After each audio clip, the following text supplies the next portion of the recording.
Thank you, David, for bringing ancient history from Miss America. Elbow, elbow, wrist, wrist, wrist. That's the key, just so everyone knows. It's such an honor to be here. That's trivial information. Just forget it when you go out the door. It's such an honor to be here. Having been an actress, I am a recovered actress who's now in my right mind and my left brain. But having been there for a long time, I so appreciate the Wednesday Morning Club and all that David has done to create the very first oasis in the desert that is Hollywood. So thank you for that, David. Really appreciate it. We also deeply appreciate all the amazing work that David did. And David, you were magnificent recently on all the news channels, exposing the travesty of this current administration's policies leading up to Libya and since then. And I just want to personally say thank you for being such a fierce champion of liberty and freedom of speech. Thank you. It's also Great Restoration Weekend, and if you have not been, please do get the pamphlet out there. We had the opportunity to go last year. My husband and I screened our film and were able to be there, and it was phenomenal. It is an opportunity for liberty lovers to get together and hear the most amazing minds sound the clarion call. And hopefully this year we will be all celebrating together and raising a glass post-election. So I want to see you guys there. Be sure to join us. Well, last year we had the wonderful opportunity of hearing Ann Coulter speak. And when I think of Ann, I think of the research that my partner Tamara Colbert and I did for the last 2 years as we got ready for our website and our radio show and our company. And we examined this phenomenon, which really is the renaissance of the conservative woman. Conservative women today are more informed, more engaged, more articulate than ever before. And best of all, they are irritating the left more than ever before. Quite fun, quite entertaining. And when it comes to that particular sport of exasperating liberals, there is no one better than Ann Coulter. Gotta love it. And since my husband did a brief stint as an executive with the World Wrestling Federation before becoming a producer at Disney, there's a particular metaphor that comes to mind when you watch Ann enter into any ring with a liberal, and that is the WWF SmackDown. That's really what it is. All you have to do is look at all the cases from Matt Lauer, Katie Couric, Keith Olbermann, Cheech and Chong. Now, I do have to say, fortunately, she was merciful and pulled her punches with that, shall we say, substance-using challengers in that case. But there's George Stephanopoulos, Al Sharpton, the list goes on and on. And as David said, my favorite was the most recent one on The View. Now, I have to say, for WWF, that was an unfair matchup because Ann was all by herself. And there were only 4 of them opposing her. They were outnumbered. It was wonderful. But that last example does show that there are a few verbal debates that deserve to be pay-per-view events. Okay, I can think of a few. Last week's debate between Governor Romney and the president. Who enjoyed that one? That one was awesome. I enjoyed that one. Tonight's debate between Congressman Paul Ryan and the Vice President Joe Biden. That should be a lot of fun. We'll check in next week. And I would have to say number 3 would be Ann Coulter versus Whoopi Goldberg. Now, I do have to say that that would be extremely one-sided in every definition of the term because you wouldn't even hear Whoopi. They would have to beep out every response just like they did last time that Ann was on The View. So that would be unfair. Well, the entertainment factor aside, what Ann really is one word: courageous. Truly courageous. She's willing to use her amazing satirical wit to highlight some of the most important issues of our day. Ann describes herself as a polemicist who likes to stir the pot and does not pretend to be impartial or balanced as our broadcasters do. That is a perfect way to describe it. And her background has prepared her well. She is a lawyer. She graduated with honors from Cornell University. She is also a graduate of University of Michigan Law School, a syndicated columnist, author of 8 New York Times bestsellers, which once again confirms that the ladies of The View are the only ones that haven't read your books. They can't comment on them. And her latest book, Mugged: Radical Demagoguery from the 70s to Obama, is incredibly insightful and timely. I encourage everybody to read it.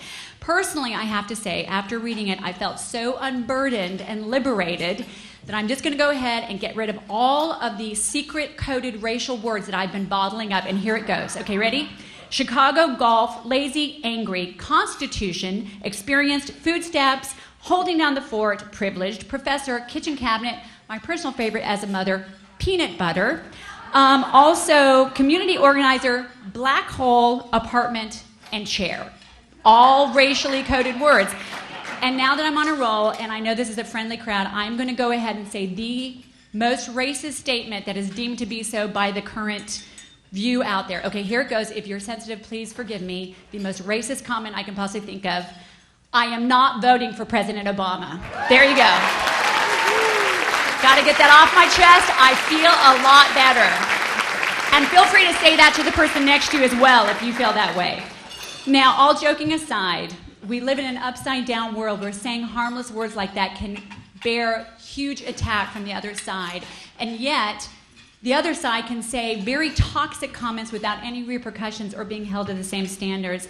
One quick example is Mark Lamont Hill. Dr. Mark Lamont Hill, you may have seen a recent article, The 15 Most Overrated White People, where he takes on Columbus to Reagan to Shakespeare. And in our current climate, the only thing worse than being a white person speaking those words is being a black person who steps out of line. All you have to do is look at Stacey Dash, and I thank you, Ann Coulter, for standing up for her so valiantly. We really appreciate that. All this would be funny or even absurd if it wasn't so wrong. And that's the truth. As Frederick Douglass said, liberty is meaningless where the right to utter one's thoughts and opinions has ceased to exist. Ann Coulter is not just a champion of freedom of speech. She practices it vigorously every single day. And I'll leave you with this. I think the most accurate comment about Ann's current book came from Jeffrey Lord in the American Spectator. He said this: "Mugged is not just a book, it's a public service." I agree with that wholeheartedly. Ann Coulter is indeed a public servant, and I would take that kind of public servant over community organizer any day. Please join me in welcoming Ann Coulter.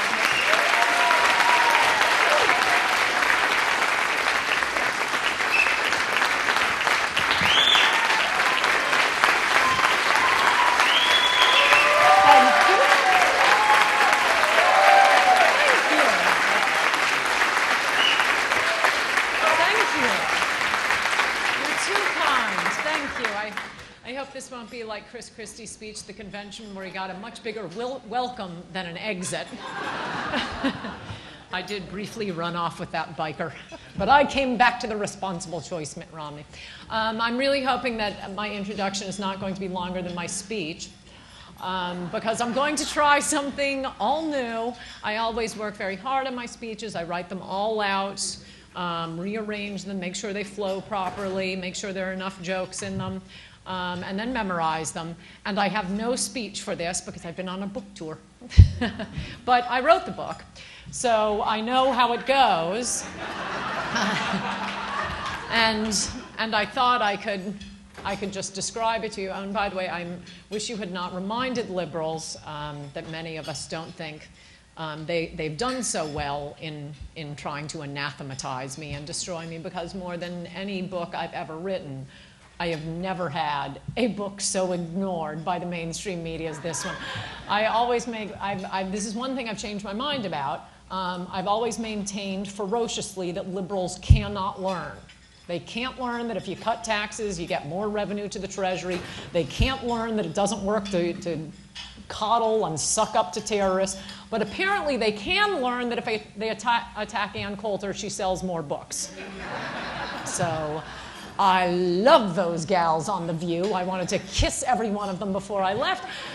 You know, I realized people who are familiar with the actual history of civil rights in America, or who had read my book, noticed that they hadn't read the book.